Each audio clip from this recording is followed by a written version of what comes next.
ఇక్కడికి వచ్చిన ఎమ్మెల్యే గారికి, ఎక్స్ఎమ్మెల్సీ గారికి, మేయర్ గారికి, షుగర్ చైర్మన్, మిగతా ప్రజాప్రతినిధులు, ఎక్స్ఎమ్మెల్యే గారికి, కమిషనర్ గారు, ఎస్సీపీ గారు అందరికీ నా నమస్కారాలు. సో ఈ రోడ్ చాలా కాలం నుంచి పెండింగ్ ఉంటుంది. సో కొత్త ప్రభుత్వం వచ్చిన తర్వాత సుమారుగా 4 కోట్లతో ఈ పనులు పూర్తి చేయడం జరిగినాయి. ముఖ్యంగా ఎమ్మెల్యే గారికి ధన్యవాదాలు చేయాలి, కృషి చేశారు. అండ్ సో ఖచ్చితంగా చిత్తూరు టౌన్ నుంచి ట్రాఫిక్ ప్రెషర్ కూడా తగ్గుతుంది.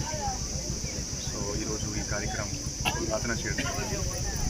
రెండోది కాటన్ నుంచి బైపాస్ రోడ్ కూడా పూర్ సిచ్యువేషన్లో రోడ్ ఉంది. సో ఇప్పుడు ఆ రోడ్ కూడా ఫండ్ మేనేజ్మెంట్ చేయడం జరిగింది. బహుశా ఒక నెక్స్ట్ 10 days తర్వాత ఆ రోడ్ కూడా రెక్టిఫికేషన్ స్టార్ట్ అవుతుంది. సో దాట్ చాలా కాలం నుంచి ఆ రోడ్ కూడా బాగాలేదు. సో అదేవిధంగా ఇంకా ఒక 3 నుంచి 4 రోడ్స్ ఉన్నాయి. సో ఈ మున్సిపాలిటీలో ఒక ప్రాపర్గా ఫండ్ ఎక్స్పెండిచర్ ఎట్లా జరగాలి, సో జనాలకి ఏమేమి ప్రయారిటీస్ ఉన్నాయి, ఆ జనాల ప్రయారిటీ పరంగా మనం వెళ్తున్నాము.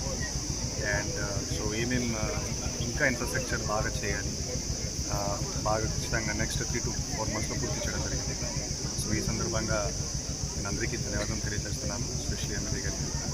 వాళ్ళ కృషితో ఈరోజు మన కార్యక్రమం చేయడం. సార్ 1 year ముందు ఇక్కడ ఈ రోడ్లోనే ఒక పిల్లోడు చనిపోయాడు సార్, ప్రైవేట్ స్కూల్ పిల్లోడు చనిపోయినాడు. అప్పుడు మీరే దీన్ని బాగా ఇనిషియేట్ చేసి ముఖ్యంగా దీన్ని రోడ్ వైడనింగ్ చేయాలని మీరే చెప్పారు. బట్ ఆ టైంలో ఆ పిల్ల పేరు పెడతాము, ఇక్కడ పేరు పిల్లోడి పేరు రోడ్డుకి దాని మీద కౌన్సిల్లో పెట్టారు.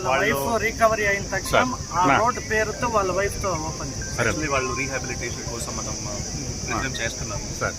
ఆల్రెడీ సీఎంఓకి 5 లక్షలు రాయడం జరిగింది. 1 లక్ష రూపాయల చెక్ కూడా మన ప్రభుత్వం నుంచి ఇవ్వడం జరిగింది. అదే ఆ బాధాకరంగా ఇష్యూ బేసిక్లీ. అటువంటి ఇష్యూ మళ్ళీ జరగకూడదు. దీనివల్ల అందరికి చెప్తున్నాము హెల్మెట్ వేయాలి, కానీ ఎవరు హెల్మెట్ వేయరు బేసిక్లీ. అదే మెయిన్ సమస్య. హెల్మెట్ వేస్తేనే ఇప్పుడు చూస్తే చిత్తూరు జిల్లాలో చూస్తే ప్రతి సంవత్సరం 300 డెత్స్ జరుగుతున్నాయి. చిత్తూరు అంటే మొత్తం కంట్రీలో చూస్తే 100 జిల్లాలో ఒక హై యాక్సిడెంట్ ప్రోన్ జోన్లో వస్తుంది. ఎందుకంటే ఇంటర్ బోర్డర్ డిస్ట్రిక్ట్స్ ఉన్నాయి. సో ఏమేమి ఫ్యామిలీకి మనం సాయం చేయగలం ట్రై చేస్తున్నాం.